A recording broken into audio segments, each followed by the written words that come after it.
Hello, everybody. I am Simona Mainini with Feng Shui for Architecture. We are a Feng Shui for Architecture consulting firm and also a Feng Shui for Architecture training center.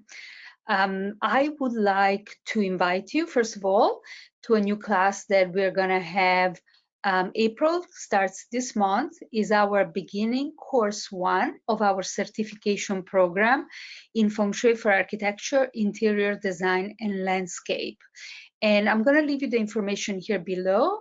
You can go to our website and read more about it. It's a 6-week class, and it will be followed with the intermediate and the advanced class, but it's a great starting point for everybody interested in Feng Shui, especially if you are in the interior design or architecture business, but also for any enthusiasts that want to learn Feng Shui and perhaps even doing Feng Shui professionally. So, first of all, today I would like to share with you what is a BAGUA. I receive many emails of people asking, how do I apply this BAGUA? And I know it's very confusing because there are many books out there. They all talk about BAGUAs, and they really only skim the surface. We do cover that extensively in our course because it's a very important thing when you apply Feng Shui to a building. But I want to share with you today some of the truth and myth about BAGUA. So first of all, let's talk about the literal meaning and the origins of the word BAGUA. I promise you, I'm just going to give you a nutshell. It's not going to be a full class. But the BAGUA per se translate as 8 triagrams. So Ba is the Chinese word for 8, and Gua is the Chinese word for triagrams. And by triagrams, they mean the 3 lines that you see in the book of the I Ching. There can be broken line or continuous line. The broken line are yin, continuous line are yang. And I also have a copy of one of the books that you can find. This is very popular. This is the first translation done of the I Ching. There is an extensive commentary by Carl Jung, who also wrote the preface. It's Carl Jung, as you know, was a very important figure in the development of Western psychology. And he also conducted quite a bit of study on ancient metaphysics. So it's included in his work and makes it particularly interesting. So that's why I'm referring you to this. There are a gazillion translation of the I Ching. Some of them are not so good, I'm sorry. Some of them are better. This one is a really great starting point. So when you open the book, you would see these lines. They are either, straight lines or broken lines. And they're stacked up in threes. These are the triagrams because there are 3 lines. In the I Ching, these are stacked on top of each other, so they have 6 lines, and so they're called hexagrams. 6 lines. But the starting point of these hexagrams are these 8 triagrams that comprise the BAGUA. So, and the I Ching is the fundamental foundation of a ton of things in Chinese metaphysics, whether it's Chinese medicine or Feng Shui or Chinese astrology, very important, the I Ching. And you can, of course, you can use the I Ching for other purposes. Right now, we're just talking specifically about the origins of the BAGUA, so I'm not gonna go too much down on that tangent. But why is BAGUA become so, important? Common knowledge, somewhat in Feng Shui, is because a lot of books talk about this BAGUA, and they claim, I'm just gonna say, they claim that you take this BAGUA, which is the chart where all the BAGUAs are written, and you overlap that on the floor plan of a building. And you can tell right away if you read a few buildings that something's not quite right, because the way they tell you to apply is different. If you get books from the past 20 years, they disagree on the way you apply it. So that tells you right away that there's probably not classical Feng Shui. So what I wanted to talk instead is about this concept of 8 triagrams, BAGUA, in classical Feng Shui. And when you really start addressing in terms of classical Feng Shui, becomes a lot more complicated, but honestly also a lot more interesting. First of all, once you start picking them apart, this Feng Shui, Chinese metaphysics, ancient Chinese metaphysics, once you start picking it apart, you realize, oh, it's not really mysterious or symbolic or complex. It's really quite practical and quite pragmatic. So it works because over the centuries, especially if you come from a lineage like I do, you have weeded out already all the theories and just come down to the strict practice then work. And so you only use the stuff that works, because of course, if you're a consultant, you want your client to be happy. If you're teaching, you want your student to be happy with the results that they get. So here is what is going on with the BAGUA. First of all, the BAGUA that you find in books, the generic BAGUA, only really works. I tried to do some math, calculating all the variables, but it really only works for less than 0.40% of houses out there.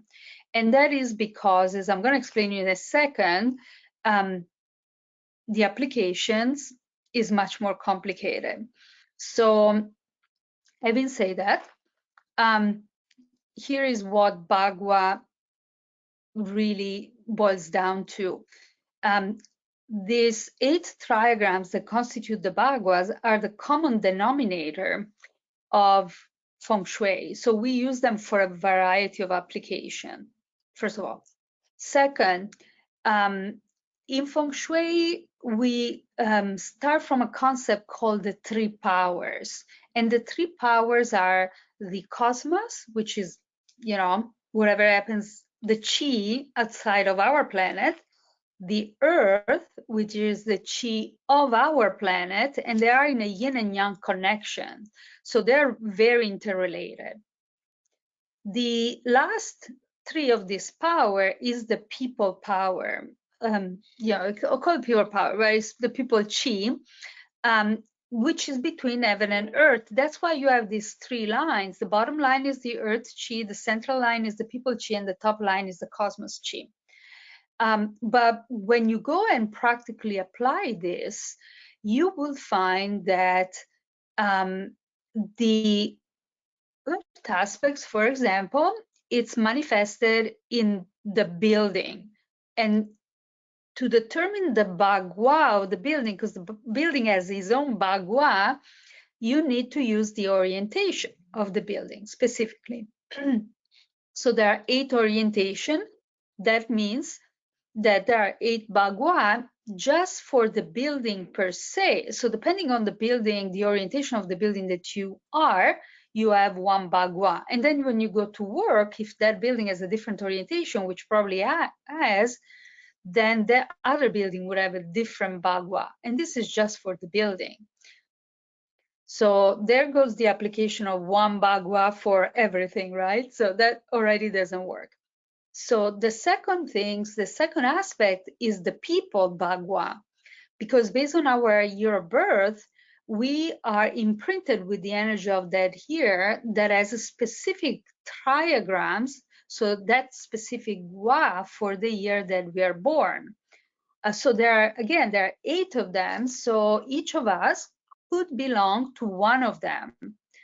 And if you're in a family, whereas maybe 3, 4, 5 people, 2, 3, 4, 5 people, each, very likely, we all have different triagrams. I mean, you can have sometimes people that have the same triagram, but for the majority, there are different triagrams.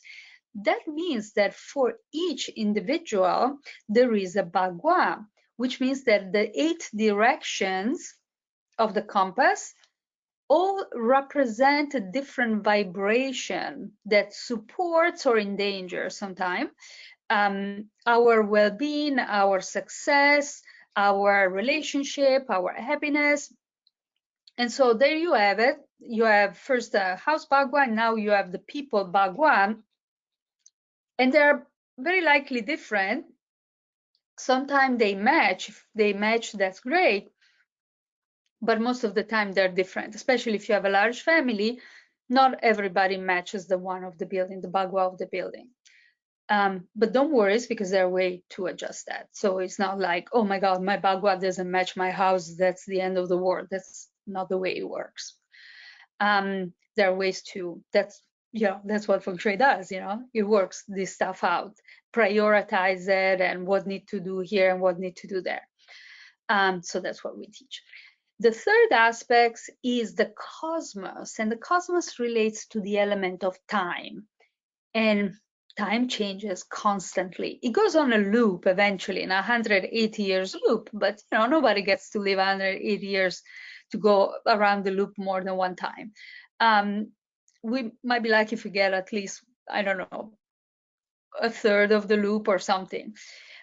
So based on this is the time is the year of construction of a building.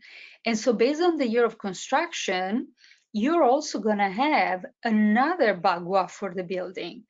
And this Bagua for the building really is the energetic imprint of the building. It's like the DNA of the building. This portion in our teaching, we teach in course 3, it's a little bit more complicated than the other two that I mentioned earlier, but is also much more detailed, much more specific, and also a little bit easier to fix. You calculate the Bagua for the building based on time and orientation, and then you look at the direction of the Bagua of the people and how they fit in the building. And some people might fit better than others, but you also can adjust it a little bit. And that the adjustment can come in terms of, the direction that the bed is in is not good for the Bagua of the people. So let's move the bed with the headboard in the direction that is good for the Bagua of the person that sleeps in that bed.